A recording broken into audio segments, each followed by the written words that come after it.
Sebut GBK kandang kejam, media Bahrain ingatkan China, kami sudah merasakannya. Lantas Vietnam, Thailand, Malaysia iri lihat kemajuan timnas Indonesia. Prestasi timnas Indonesia versus Thailand versus Vietnam di Piala Asia, semua level umur beda kelas. Pemain keturunan Indonesia mirip Lionel Messi, lincah berkaki kidal. Sektor lini tengah timnas Indonesia saat ini praktis bertumpu kepada Tom Hai. Ia menjadi jenderal di lapangan tim Garuda. Sebenarnya ada satu sosok pemain keturunan Indonesia yang bisa dipantau oleh PSSI. Pemain keturunan Indonesia itu ialah Jenero Nunumete. Gaya main Nunumete cukup unik dan jarang dimiliki pesepak bola lain di dunia. Jenero Nunumete merupakan pemain berkaki kidal yang memiliki kelincahan di lapangan tengah. Cukup jarang pesepak bola dengan kaki kidal. Salah satu pemain berkaki kidal ialah Lionel Messi, Diego Maradona, dan juga Roberto Carlos. Posisi idealnya ialah gelandang tengah, namun bisa juga ditempatkan sebagai seorang winger. Peran Nunumete bak gelandang pengangkut air, tugas utamanya ialah memotong alur serangan lawan, merebut bola, dan menciptakan skema serangan baru di lapangan tengah. Jika ia berduet dengan Tom Hai, timnas Indonesia tentu saja sangat dominan di lapangan tengah. Jenero Nunumete musim ini bermain untuk klub FC Emmen di Kalkan Champion Divisi. Nunumete baru bergabung ke FC Emmen pada Juli 2024 kemarin. Meski jadi pemain baru, Nunumete yang masih berusia 23 tahun ini sudah tembus skuad utama. Musim ini ia sudah melakoni 24 pertandingan dengan 1 gol serta 1 assist. Jenero adalah pemain kidal yang serba bisa yang dapat bermain di lini tengah dan berbagai posisi di sisi kiri, kata Dirtek FC Emmen Nico Hak seperti dilansir dari Emmen News. Ia menonjol dengan keterampilan dan kelincahannya, kami ingin ia berkembang bersama kami. Sebelum bergabung dengan FC Emmen, Nunumete menghabiskan karirnya di klub Heerenveen. Di tim utama Heerenveen, Nunumete melakoni 5 pertandingan. Di tim U21 Heerenveen, Nunumete lebih berkembang dengan menciptakan 6 gol dan 3 assist dari 32 pertandingan. Saya telah menjalani beberapa tahun yang luar biasa di Heerenveen, kata Nunumete. Saya telah berkembang pesat di sini sebagai pribadi dan sebagai pemain, secara fisik, teknis, dan tentu saja mental. Anda mengalami banyak hal di dunia sepak bola dan Anda harus kuat secara mental. Menariknya, Nunumete mengawali karir sepak bola di Akademi Ajax. Ia satu angkatan dengan Ryan Gravenberch dan juga Kenneth Taylor. Nunumete memiliki kans untuk menjadi rising star di Belanda. Saat ini, Jenero Nunumete berada di naungan agensi CC Football. Agensi ini juga menaungi pemain seperti Mile Banhoef yang disebut-sebut juga pemain keturunan Indonesia.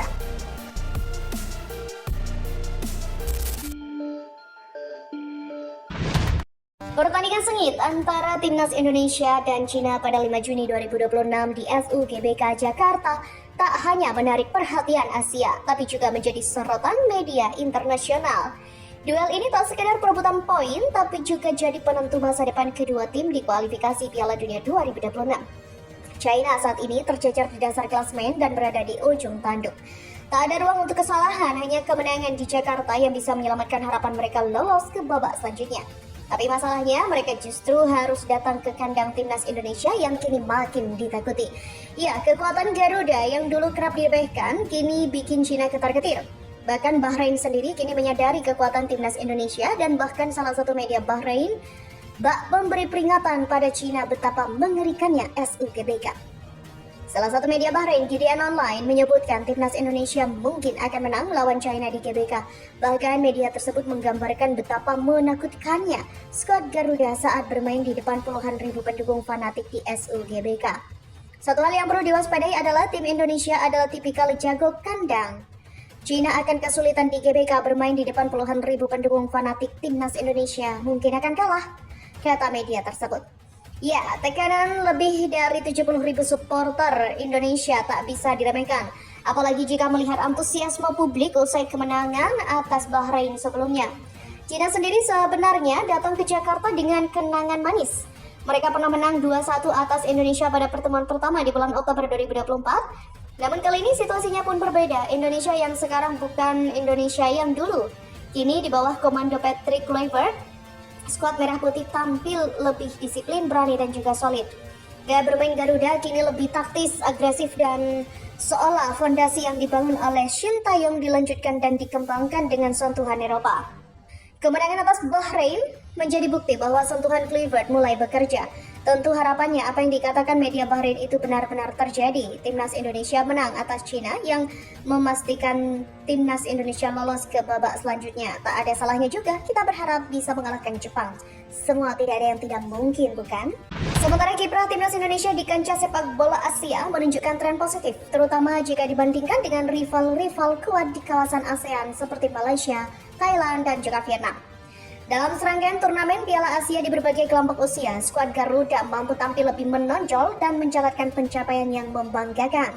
Mulai dari level senior hingga kelompok usia muda U17, penampilan Indonesia di panggung Asia dalam kurun waktu Januari 2024 hingga April 2025 memberikan gambaran. Memang para rival ASEAN ini iri melihat perkembangan timnas Indonesia terutama di level Asia maupun internasional. Di level turnamen ASEAN memang timnas Indonesia kalah dibandingkan Thailand, Vietnam, bahkan Malaysia yang pernah merasakan juara AFF. Namun di level yang lebih tinggi, timnas Indonesia mendominasi para rival ASEAN ini. Dan berikut ini perbandingan prestasi Indonesia dengan Thailand, Vietnam, dan Malaysia di Piala Asia di berbagai level usia. Pada Piala Asia 2023, Indonesia berada di 16 besar, Thailand 16 besar, Malaysia posisi 4 di fase grup, Vietnam posisi 4 fase grup. Piala Asia U23 2024 Indonesia semifinal posisi 4 di turnamen, Vietnam perempat final, Thailand posisi 4 di fase grup, Malaysia posisi 4 di fase grup. Sementara Piala Asia U20 2025 Indonesia di posisi 3 fase grup, Thailand posisi 4 fase grup, Vietnam tidak memenuhi syarat dan Malaysia pun tidak memenuhi syarat. Selain itu di Piala Asia U17 Indonesia berada di perempat final, Vietnam posisi 4 fase grup, Thailand posisi 4 fase grup, Malaysia tidak memenuhi syarat. Ya, itulah perbandingan prestasi Indonesia dengan Thailand, Vietnam, dan Malaysia di Piala Asia di berbagai level usia. Selain itu, pelatih timnas Indonesia Patrick Kluivert belak-belakan soal tujuannya supaya tim Merah Putih bisa berlaga di Piala Dunia 2026. Ia berharap mimpi itu bisa tercapai dalam waktu dekat ini. Hal itu disampaikan Patrick Kluivert saat menyampaikan harapannya di HUT PSSI ke-95 tahun beberapa hari lalu. Juru formasi asal Belanda itu yakin timnas Indonesia bisa meraih mimpi berlaga di Piala Dunia 2026 asalkan bekerja keras. Kans mendapat hal tersebut bisa dibilang terbuka lebar. Timnas Indonesia saat ini sedang berjuang di ronde ketiga kualifikasi Piala Dunia 2026 zona Asia. Saya berharap kita bisa mewujudkan tujuan kita dengan lolos ke Piala Dunia. Hal ini akan menjadi pencapaian yang luar biasa, tegas Patrick Kluivert. Sementara itu, Ketua Umum PSSI Erick Thohir berandai-andai timnas Indonesia bisa mengalahkan Jepang yang membuat kans lolos langsung ke Piala Dunia 2026 terbuka. Menurutnya itu mungkin saja terjadi dalam sebuah pertandingan sepak bola. Iya, timnas Indonesia memang memiliki kans lolos langsung ke Piala Dunia 2026, tetapi untuk mendapatkan hal itu syarat terbilang sangat berat dan tergantung hasil dari pertandingan lain. Erick percaya keajaiban mungkin saja terjadi di sebuah pertandingan sepak bola, tetapi tim asuhan Patrick Kluivert harus tetap berusaha keras supaya bisa memenangi pertandingan itu. Kita harus optimistis, posisi kedua tidak mudah tapi kamu tidak pernah tahu sepak bola, kata Erick Thohir. Jika kita menang melawan China dan Jepang, kedua laga tidak mudah. Saya tidak ingin meremehkan keduanya, apalagi Jepang, kita bermain tandang. Sambung lelaki yang juga seorang menteri BUMN itu.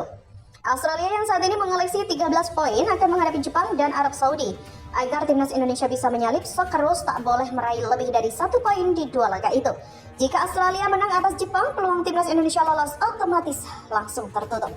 Arab Saudi dengan 10 poin masih akan menghalangi Bahrain dan Australia. Posisi mereka juga bisa mengancam peluang Indonesia, terutama jika mampu menyapu bersih sisa laga.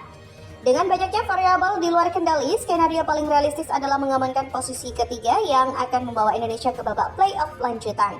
Untuk itu, poin maksimal dari 2 laga terakhir tetap sangat krusial. Laga kontra China di GBK menjadi momen wajib menang, sedangkan saat bertemu Jepang, hasil imbang akan sangat berharga meski sangat berat mengingat Jepang sudah memastikan lolos dan punya keunggulan kualitas serta bermain di kandang sendiri. Melihat persaingan yang ada, Erick juga mengaku sulit memperkirakannya.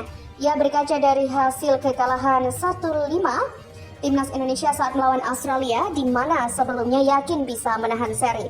Sama halnya seperti ketika menghadapi Jepang nanti di kandangnya sendiri, bukan tak mungkin Jai Etos dan kawan-kawan bisa mendapatkan 3 poin. Ya, kita tunggu saja.